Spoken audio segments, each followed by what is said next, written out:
दिवंगत पंचायत शिक्षकों के आश्रितों को अनुकंपा नियुक्ति की मांग को लेकर पंचायत शिक्षक संघ गुरुवार से बुढ़ापारा धरना स्थल पर 5 दिवसीय धरना पर बैठे। संघ के पदाधिकारियों का आरोप है कि मुख्यमंत्री भूपेश बघेल सत्ता आने से पहले अनुकंपा संघ से वादा किया था कि प्रदेश में कांग्रेस की सरकार आने के बाद नियमों में शिथिलीकरण करते हुए अनुकंपा नियुक्ति का आदेश जारी करेंगे, किंतु दुर्भाग्य से ये सरकार अब तक अपने वादों पर अमल होते नहीं दिख रही, जिसकी वजह से मजबूरन पंचायत शिक्षक अनुकंपा संघ एक बार फिर 5 दिवसीय धरने का निर्णय लिया है।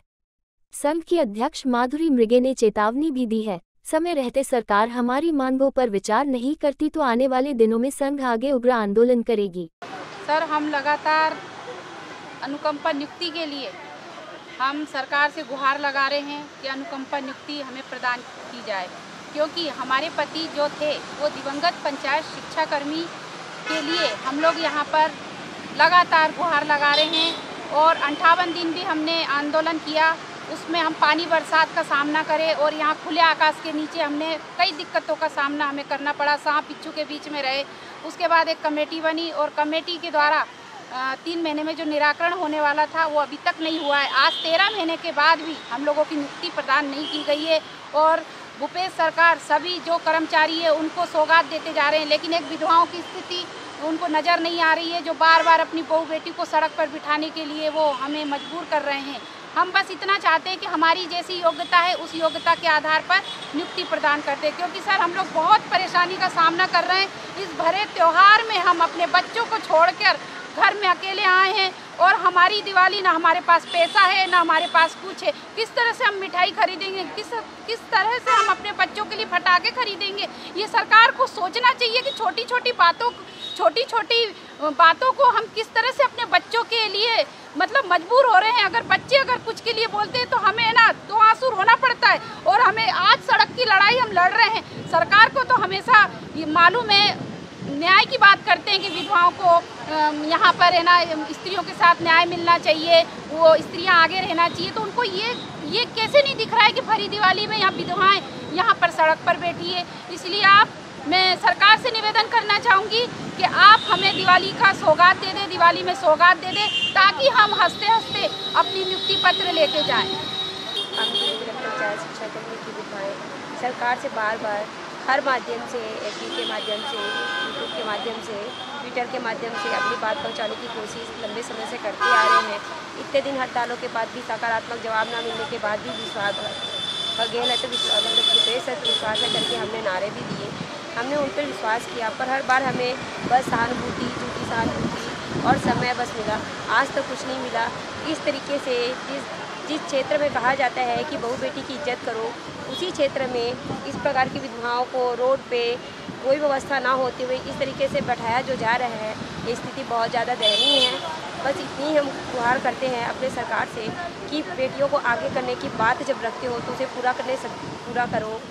उस तरीके से उस बात पे आप खुद ही सबसे पहले साबित करो कि अगर विधवाएँ अपने बच्चों के लिए की आवश्यकताओं को पूर्ति करने के लिए अगर छोटी सी सोच को आपके सामने प्रत्यक्ष करती है कि अगर वो योग्यता अनुसार से नौकरी मांग रही है तो आपको दे देनी चाहिए, क्योंकि बच्चों की आवश्यकताएं दिन दिन बढ़ती चली जा रही है। हम कब तक रोजी रोटी के माध्यम से या फिर इस तरीके से रोड पे बैठ के मांगते रहेंगे। 4 साल गुजर चुके हैं और कितना वक्त गुजरेंगे। हमारी स्थिति पर कभी तो गौर कीजिए।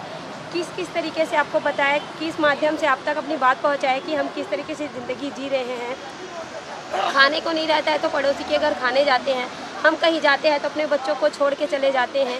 एक बार ये नहीं सोचते कि जिन शिक्षकों ने छोटे छोटे बच्चों को अच्छा ज्ञान दिया है, एक अच्छी भविष्य के लिए कल्पना की, आज उन्हीं के बच्चे दर भटक रहे हैं। उनके भविष्य की चिंता करना जितना हमारा है उतना ही सरकार का है, क्योंकि बच्चा तो बोलते हैं ना कि सरकार बोलती है कि यही बच्चे भविष्य हैं, पर आज हम अपने बच्चों की भविष्य को अंधकार में देखते आ रहे हैं। हम तो रोते रोते थक चुके हैं, शब्द भी कुंठित हो चुके हैं। आज शब्द नहीं है सरकार को बोलने के लिए, सरकार के पास अपनी बात पहुंचाने के लिए। बस इतना चाहती हूँ भूपेश जी, आप जिस तरीके से छत्तीसगढ़ को आगे बढ़ाने की सोच रखते हो, बस एक बार हमारे लिए सकारात्मक जवाब की पहलू वो पर थोड़ा ध्यान देते हुए तत्कालिक निर्णय लीजिए। हमें हमारी योग्यता के अनुसार अनुकंपा नौकरी दीजिए, ताकि हम भी सभी की तरह अपनी दिवाली को उजाला में कर सकें। नहीं तो हम इस तरीके से काली दिवाली मनाने के लिए मजबूर हैं, और इस मजबूरी का सीधा श्रेय आपको जाता है। अगर आप जिस तरीके से बोले कि कमेटी गठन के बाद में 3 महीने बाद निर्णय हो जाना चाहिए था, सरकारी प्रोसेस अगर लंबा होता तो 3 से 5 महीने भी होता, हमने धैर्य रखा था। पर आपने इस धैर्य का जवाब हमें हर बार की तरह निराशा के साथ दिया है। 13 महीने गुजर जाने के बाद आज तक आपने नौकरी के लिए हम तक कोई बात नहीं पहुंचाई है, कमेटी के जवाब तक हम तक नहीं आए हैं। बस इतना चाहती हूँ, जो भी प्रोसेस है, जैसा भी प्रोसेस है, आप इस पे सकारात्मक पहलुओं पर ध्यान देते हुए संवेदनशील मामला अनुकंपा को संवेदनशील मामलों के तहत संज्ञान में लेते हुए हमें हमारी योग्यता अनुसार से अनुकंपा दे दीजिए। परिचय। मैं ज्योति जगत बसना बाराडोली से। For more news updates, do subscribe, like, share and comment. Clipper 28